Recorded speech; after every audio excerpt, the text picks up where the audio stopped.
Hello, everyone. I'm Laura. I want to share a significant part of my life that involved intense challenges with my in-laws and my husband, especially during our divorce.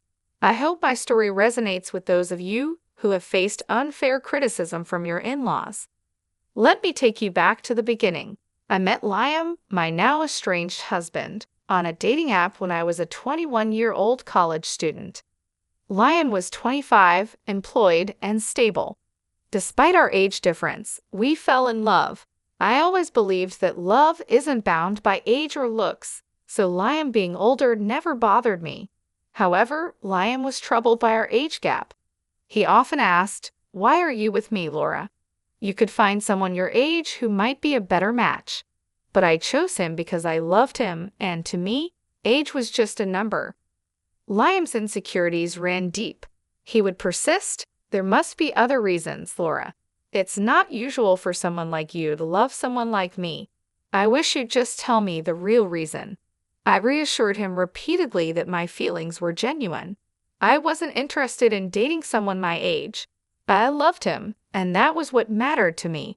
Despite my assurances, Liam's self-doubt lingered, hinting at deeper self-esteem issues that seemed to have kept him single before we met. To prove my genuine affection, I made sure not to let Liam spend excessively on me. While I was a college student managing my finances, I wasn't wealthy but made sure to buy him thoughtful gifts and handle my expenses. I always worked part-time jobs to ensure I wasn't financially dependent on him. Liam seemed to appreciate these efforts, but sadly, his insecurities didn't fade, and he continued to question the sincerity of my love, which deeply hurt me. It took 4 years before I fully understood the origins of Liam's issues. When I met Liam's parents, Jesse and Diane, I learned more about his background. Jesse, Liam's father, won the lottery, which changed their lives a lot. This helped me understand why Liam had certain perspectives and insecurities. After winning, Jesse and Diane bought a big house and invested their money wisely. However, their new wealth came with a sense of superiority. During our first meeting, Jesse often bragged, saying, "Not everyone makes it big like me. I was just a hard worker, and look where it got me. Do you realize how rare it is to win the lottery?" Yet I managed it on my first try. They were proud of their decision-making skills and often implied that Liam, despite his college education, would never reach their level of financial success. Diane suggested that Liam's previous partners were only after his money and left him once they were financially better off. They openly doubted Liam's ability to make good decisions, which infuriated me. It seemed like Liam's parents saw every woman he dated as a gold digger, and over time, Liam began to believe this narrative. This insinuation that I was just another gold digger became an embarrassing and hurtful part of their story. Fed up with their baseless assumptions, I stood up for both Liam and myself. "I'm sorry, but I have to disagree with you. Liam has worked hard to establish his career and will achieve even greater success in time." Jesse retorted, "Well, that doesn't change the fact that women only want him for money. The money we have is ours, but Liam does co-own the house. Eventually, it will be his. Every time these girls see our $500,000 house, I swear they just see dollar signs." I couldn't hold back. "I can't speak for Liam's past relationships, but I'm certainly not in this for the money. I love your son, and that's why we're together. I have no interest in your house." Diane then said, "Don't worry, Laura. Sometimes it's hard to accept that people can be successful and live in nice houses. You live in a small rented apartment with roommates. You might start desiring it after spending time around our house, too." Their comments pushed my patience to the limit, and I was on the verge of losing my temper. Liam heard everything but chose not to respond or defend himself. Instead, he steered the conversation in a different direction. His indifferent attitude on our way home took me by surprise after a particularly tense visit with his parents. I decided it was important to talk to Liam directly about the issue. "Liam, your parents are being unfair and hurtful to both of us. Why didn't you stand up for me?" Liam sighed, clearly frustrated. What did you expect me to say, Laura? My past isn't great. I've been used before by people who only cared about my parents' wealth, making plans for when they'd inherit the house. Even if they were wrong before, that doesn't mean they're wrong about everything. I felt a pang of hurt. Just because those women were after your money doesn't mean I am. It hurt that you stayed silent while your family insulted me. Liam looked conflicted. You know my family is wealthy now, and maybe they have a point. I'm not saying you have bad intentions, but I can see why it might look questionable to others. You have parents, and that might make you seem more reliant on my inheritance. His words were almost too much to bear. What you're suggesting is absurd, Liam. I've never pressured you to spend on me. Not having an inheritance does not make me a gold digger. Liam remained stubborn, unwilling to see my perspective. I love you, and that's what matters. Let's not argue about this anymore, he said, dismissing the need for further discussion. While some might have taken comfort in his declaration of love, I couldn't shake the feeling that he still had doubts about my intentions. I tried repeatedly to discuss it, even suggesting therapy to help him see things more clearly, but he refused, insisting there was nothing wrong. As time went on, I began distancing myself from his family. We got engaged right after I graduated from college, and I landed a decent job, which allowed me to start saving for our wedding. We shared the wedding expenses equally and married when I was 25. However, the next 5 years of our marriage were rocky. Liam frequently visited his parents, each time returning more distant and upset. I knew Jesse and Diane continued to poison his mind, still branding me as a gold digger. Despite my pleas for him to reduce contact with them, Liam continued to see his parents often. Their negative influence began to deeply affect his view of our relationship, convincing him that no one could truly love him for who he was. Even after years of my unwavering love, Liam's suspicion towards me never seemed to ease, and the weight of constantly having to prove my sincerity grew increasingly exhausting. However, the moment that truly tested us came on Liam's birthday. Preferring a low-key celebration, we decided to have a small cake party at our home. I was excited to make his day special. I surprised Liam with the expensive watch he had admired for a long time. He was thrilled with the gift, but my heart sank when he suggested we show it off to his parents. Despite my hesitation, I went along with him. When we arrived, Liam couldn't wait to show his new watch to his parents. Mom, Dad, look at this beautiful watch Laura got me. I've wanted it for so long. Isn't it stunning? His enthusiasm was clear. Diane responded with a slight surprise. Oh, Liam, it seems she does love you after all. We were quite worried for some time. But Jesse quickly added, Don't be fooled, Diane. She's a gold digger. She married our son because we have a $500,000 house. Let's not ignore the facts. I couldn't contain my frustration. Excuse me, why do you think I married your son for your house? I've been working and living in an apartment for years. Besides, if age was a concern, why would I marry someone older unless I truly loved him? I assure you, I didn't marry Liam for his money or your house. I married him because I love him. Surely Liam can confirm that, right? To my astonishment, Liam remained silent. His reluctance to defend me in front of his accusing parents was deeply unsettling. I felt increasingly isolated as he avoided making eye contact, sinking under their harsh assumptions. Pushed to my limit, I confronted him. Liam, why aren't you saying anything? Your parents have always labeled me a gold digger. How will they ever see the real me if you don't speak up? Why are you so quiet? Tell them they're wrong. Liam's hesitation was palpable. He muttered, I don't know what you want me to say, Laura.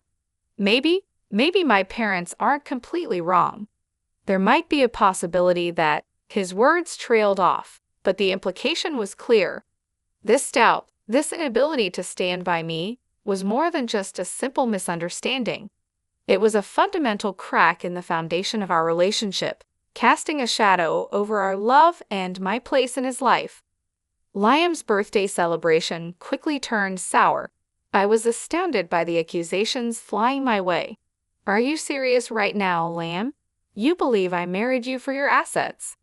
His parents chimed in, their suspicion clear. Oddly, you've never thought about buying a house, have you? For someone renting, owning a home should be a top priority. You haven't even talked about it with him. Our place is out of your price range. You could never afford something like this on your own, so marrying Liam and settling here seems more logical. Liam looked at me with a mix of doubt and confusion. Yeah, Laura, why would you marry me? You might have feelings for me, but I think there's more to it than just love. I was left speechless by their words. All the love and affection I had felt for Liam seemed to disappear instantly. Both my in-laws and my husband saw me as nothing more than a gold digger. While the skepticism from his parents was hurtful, Liam's agreement cut the deepest. At that moment, I had decided to end our marriage. I didn't reveal my decision right away. Instead, I waited for the right moment. Once Liam and I were back home, I contacted a lawyer and began the divorce process. The lawyer assured me that everything would be ready within a week. Meanwhile, I moved into a separate room to give myself some space. Liam thought I was just cooling off and had no idea of my intentions. When the divorce papers were ready, I gathered my belongings and left. Liam, clearly distressed, called me in a panic. I told him to meet me at a specific address and to bring his parents. Despite his confusion, he complied. As they arrived, I stood waiting on the porch of a stunning house. Their expressions shifted to surprise as they took in the scene. You must be wondering why I brought you here, I said, gesturing to the luxurious surroundings. It's a beautiful house, isn't it? No one can compare their home to this one. It's worth around $5 million in today's market.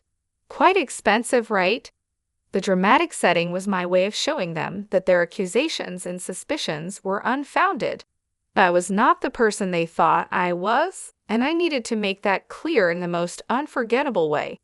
But it's worth every penny, I said, gesturing toward the lavish interior of the house, which also boasted furniture worth millions. What is this place, Laura?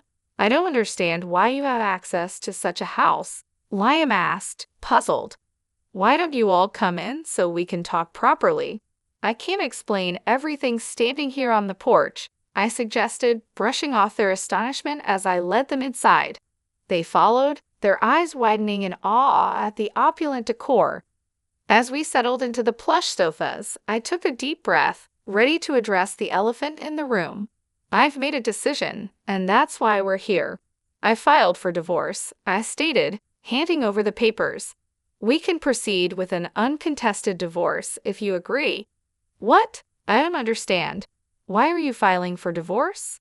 Liam's voice was a mix of confusion and concern. It's simple, I replied. I said, my voice steady despite the storm of emotions inside me. You and your parents think I'm a gold digger. You believe I married you for your house and money. Despite everything I've said, you've refused to listen. So it's better for everyone if I leave, sparing you from what you deem my gold-digging tendencies. You're considering divorce just because my parents spoke what they believed to be the truth. That's ridiculous, Liam retorted, disbelief coloring his tone. I think it's for the best, I replied, firm in my resolve. His mother, watching the exchange with an unreadable expression, chimed in. If she's so adamant, you should just sign the papers, Liam. Then at least you can find someone who truly loves you. Why did you bring us to this house, Laura? Do you expect me to buy this for you as part of our divorce settlement? Liam asked, suspicion in his voice. Why would I need you to buy this house, Liam? This house is already mine, I answered calmly, watching their shock and disbelief unfold. They looked at me as if I were joking. How on earth can you afford a house like this? Your renting and your job isn't enough to cover something like this. Stop lying to us, Liam's father demanded, his tone sharp with suspicion. Their disbelief was palpable, but I was ready to prove my independence and financial capability once and for all. I'm not lying, I asserted firmly. Liam, remember when I mentioned that my parents left me some inheritance? Well, this house is part of it. It's under a trust for now, but I will officially inherit it when I turn 32. I don't need to work a high-paying job because I have a trust fund waiting for me. That's impossible, Liam interjected. Your parents passed away a long time ago. They should have given you the house earlier. My parents were aware of the potential leaches I might attract, I explained. So they instructed me never to disclose the house or the trust fund to anyone. They wanted to keep everything safe until I turned 32. By then, they hoped I would be settled with someone who genuinely cared about me, not my inheritance. Oh my God, Laura, you should have told us about your wealth. We had no idea. This is a sizable house you have. We could all live very comfortably here, Liam's mother exclaimed. Yeah, you should have shared that sooner. We thought you were after our house. We could have avoided all the misunderstandings, Liam added, looking relieved yet somewhat embarrassed. I always knew Laura was perfect for Liam. I've been saying she's a great woman. Look how wealthy she is. Liam found a great match, his father chimed in, his tone shifting dramatically. Hearing this, I couldn't help but laugh. Their attitude toward me had changed so quickly it made my head spin. What was even more bizarre was that they seemed to forget about the divorce papers I had brought. Pulling out the papers, I signed them. As I was saying, here's my signature for an uncontested divorce. You can just sign these to make it easy. If you want to fight, we can take this to court, but I won't live with you anymore. Wait, Laura, listen to me. There's no need to rush this, Liam pleaded. You've already proven you're not a gold digger.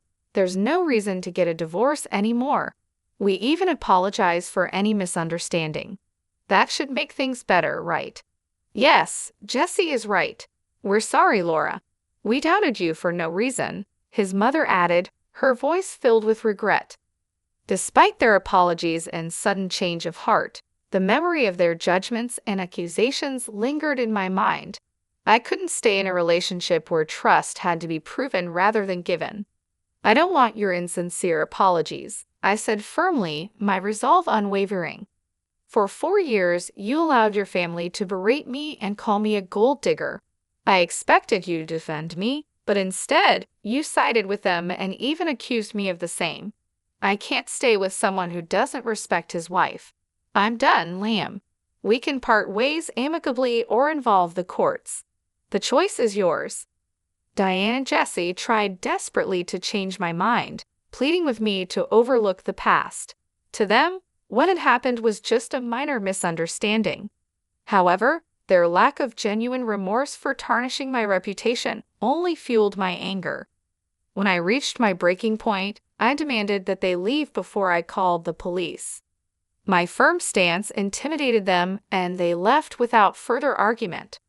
Over the next few weeks, Liam and his parents continued to harass me. They begged, pleaded, and even offered bribes to persuade me to stay. Their belief that money could sway my decision only intensified my fury. It was a stark reminder that they still saw me as someone motivated by financial gain. Ironically, since Liam co-owned the house with his parents, I was entitled to half of his share, which only fueled their desperation for reconciliation despite their relentless attempts. I stayed firm in my decision to leave. I moved all my belongings to my parents' house, asserting my right to stay there even before officially taking ownership. Liam and his parents kept trying to reach out, so I changed my phone number to avoid their constant calls from unknown numbers. Liam even tried to discuss matters at my workplace, but I had informed security beforehand, and they asked him to leave. Liam still hadn't signed the divorce papers, holding out hope that I would change my mind. Nearly a year has passed, and the situation remains unresolved, showing how complex and emotional our lives had become. With less than a year left until the divorce is finalized, I've managed quite well on my own. Living independently, I found both happiness and financial stability. While I've gone on a few dates, I'm not considering anything serious at the moment.